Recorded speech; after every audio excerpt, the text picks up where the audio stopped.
Hey guys, John, Vapor Running Technologies here today, coming back at you with some YouTube comments. We're gonna answer some of those for you right now today. Let's start off with a comment that was recently posted on the YouTubes. And one of those comments, we had a customer asking about hydrocyclones. Hydrocyclones are something that I've had a lot of experience with over the past 10, 11 years with the vapor running process. And I have used different hydrocyclones over the years, removing abrasive from a wet cabinet and putting the same abrasive back in a wet cabinet. I have never, under any circumstance, ever used a hydrocyclone to change from one abrasive to another abrasive.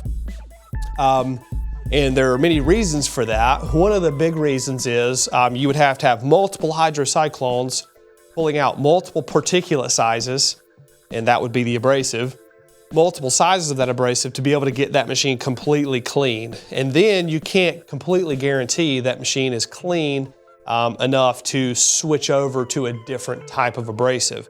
Specifically, if you're going from a rough, coarse, aggressive abrasive to a more polishing, smoothing media. So we do have a lot of experience with hydrocyclones.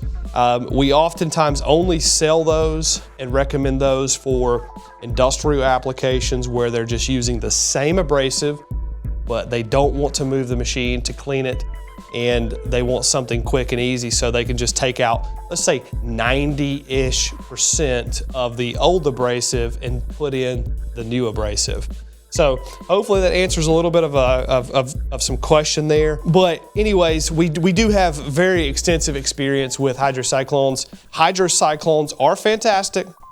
They are good for removing old abrasive and adding back new of the same type of abrasive. I've never recommended switching from one to the other using hydrocyclone.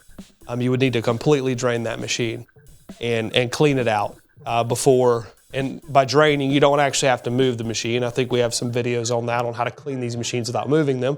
But you would need to rinse and wash and pump and drain that machine out to switch to different abrasive. So hopefully that answers some questions. If you guys have more questions, I know that was a little lengthy answer there for you, but if you have more questions, put them in the comments below. We're gonna start answering these questions every week, and you guys can hopefully get some good, valuable feedback on that. And we look forward to many more comments in the future. As always, thanks for watching.